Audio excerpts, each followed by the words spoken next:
Gentleman from Louisiana is recognized for 2 minutes.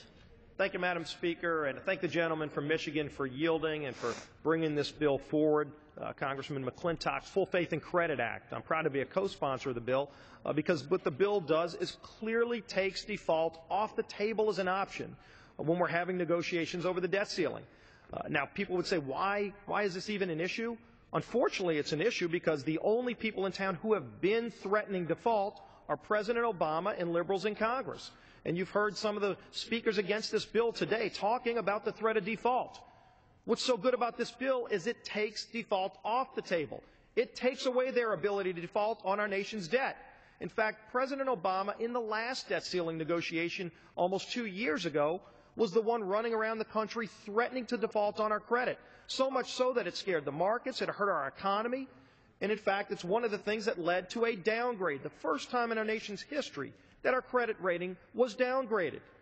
Because the problem that gets us to the debt ceiling is that Washington has a spending problem. It's spending that can use to force us to hit the debt ceiling. And so when we're negotiating on the debt ceiling, we shouldn't be worried about the president running around threatening default.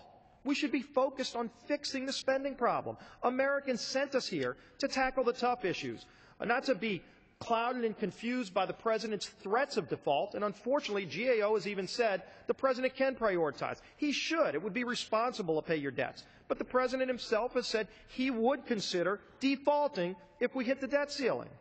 And so what this bill says is you pay Americans first. As the chairman of Ways and Means pointed out, it's American citizens who own the bulk of our debt. They would be paid. Social Security would be paid. But then we could focus on the spending problem, and the negotiations on debt ceiling would be about solving the spending problem in Washington that continues to force us to hit the debt ceiling so that we can stop living from crisis to crisis and finally get our economy moving again. I urge passage, and I yield back the balance of my time. The gentleman's time has expired. The gentleman from Michigan.